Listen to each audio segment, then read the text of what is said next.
lost everything. Pero nagkamali po ako. Dahil sa kabila ng pagkatalo, andyan pa din po kayo at patuloy na sumusuporta. You guys served as a foundation of my strength to keep on fighting for my passion to serve. Right now, nakatayo at lumalaban sa kabila ng pagkatalo. Your mistakes, your defeat, and the things that you lack as a person exist not to hinder you. And not even to limit you. It exists to fuel you to go further beyond your boundaries. Muli ako po si Elisa Regado, nakatayo sa inyong harapan, lumalaban bilang inyong Student Council Treasurer. What do I envision? I envision a San Beda where the facilities are worth of what we pay for. Na yung simpleng Wi-Fi system, na yung tipong simpleng tubig sa fountain, bibigyan natin ng solusyon. Dahil naniniwala po ako na kahit gaano kalit yung mga problema na to, nakaka-apekto po to sa buhay ng bawat Bedista. I envision a San Beda that is unified and participative.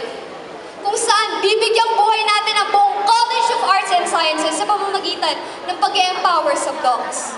Kung saan ikaw, bilang isang miyembro ng block, magkakaroon ng awareness at partisipasyon tungkol sa financial disbursements ng school.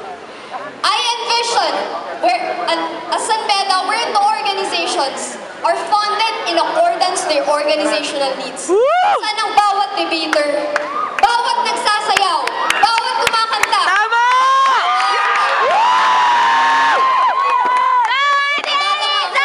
San Beda.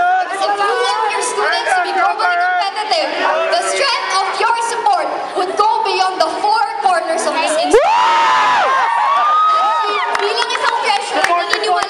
Kailangan ko i-banner ang transparency. Dahil wala po tayong itatago, wala naman kasing dapat itago. Na yung tipong hindi ka matatakot ipakita sa bawat estudyante ang financial reports na meron ka. Dahil alam mo na naging responsable ka sa paggagasta ng bawat piso na hawak-hawak. Hindi lang po pera ang pinangangalagaan ng isang treasurer. Pinangangalagaan ko din po ang tiwala ng bawat isa sa inyo. Muli ako po si Elisa Regado.